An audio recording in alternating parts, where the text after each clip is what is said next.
Electric cars or internal combustion engine cars? Which is better? Electric cars were in their heyday back in 1900, but a sudden rise in petrol engine cars, accompanied by battery technology inefficiencies, killed electric cars by 1920. However, with recent improvements in battery technology and power electronics, electric cars have made a strong comeback. We will compare these totally different technologies scientifically and come to understand which is superior. An IC engine is the prime mover in petrol cars. The fuel supplied to the engine produces combustion and enough pressure and temperature energy to move the pistons. The linear motion of the piston is transferred to rotary motion using a slider crank mechanism. A transmission is used to transfer this rotation to the drive wheels. In an electric car, the power source is from a battery pack. An inverter converts the DC battery power into three-phase AC. The three-phase AC can turn an induction motor, which will thus turn the drive wheel. Now, let us directly compare these technologies. In an IC engine, the force and power production is never uniform. The reciprocating components cause substantial mechanical balancing issues. In addition, the engine is not self-started. Many accessories are needed to sort out these issues, which makes an IC engine quite heavy. Such issues are not there in an electric motor. The induction motors work with the help of a rotating magnetic field generated by the stator. You can easily control motor speed by adjusting the frequency of the AC power input. They produce uniform power and speed output and are self-started. For these reasons, an induction motor is much lighter than an IC engine and at the same time produces much greater power and torque output. It is interesting to note that both the IC engine and induction motor require cooling. Both the prime movers must reject the waste heat generated in order to keep the temperature within a certain limit. However, it is worth noting that the waste heat generated by an induction motor is much lower than that of an IC engine.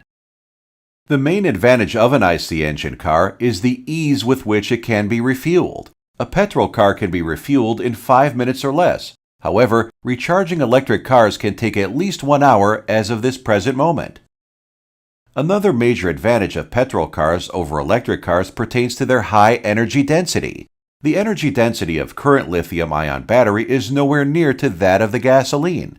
Both these cars produce comparable travel ranges. You can just compare the size and weight of their energy storage devices.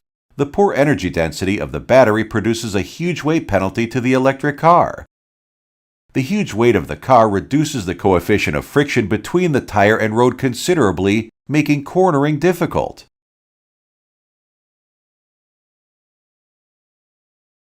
The battery pack also has huge heat generation issues.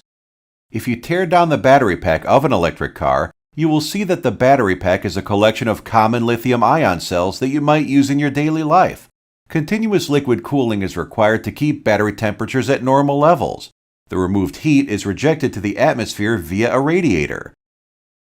A petrol car's energy storage part does not require any such cooling mechanism. The battery pack of electric cars does have advantages as well.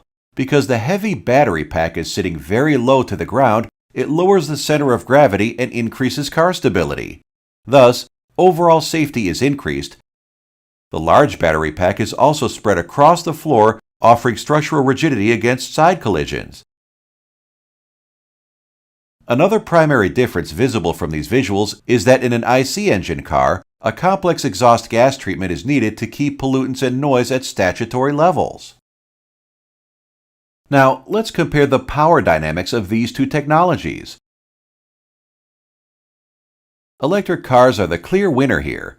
IC engines cannot be operated beyond a certain speed range. This necessitates the use of a complex and costly transmission mechanism for speed control. The motor can work efficiently in a wide speed range, so in an electric car, speed can be controlled directly from the motor. As a result, a speed-varying transmission is not required for an electric car. Induction motor speed is accurately controlled by the inverter simply by adjusting the output power frequency. In fact, Improvements made in the last decade to the software behind inverter power electronics played a key role in the revival of electric cars. The electric car can produce great torque even at the start, whereas an IC engine car will struggle at low RPM.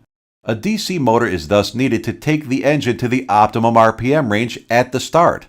Moreover, the torque and power of an electric motor can be controlled instantaneously, while the IC engines have a low response.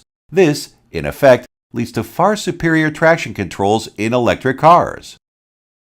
Electric cars have inherent advantages when it comes to regenerative braking. The same induction motor acts as a generator here.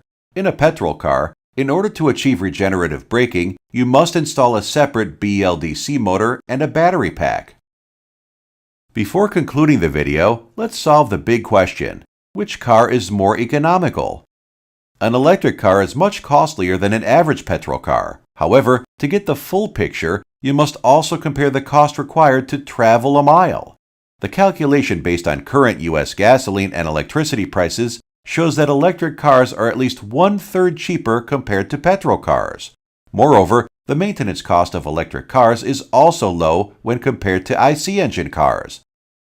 As you might already be aware, electric cars are much safer than internal combustion cars. With technological advancements in internal combustion engines almost saturated and rapid development of electric cars taking place, one can clearly see how electric cars have an edge over IC engine cars as the cars of the future. To learn more about this interesting topic, please check out this excellent video by the channel Kyle Drives. Kyle is an automobile expert and motorsport design and analysis engineer. Please support us at Patreon so that we can sustain our free educational service. Thank you.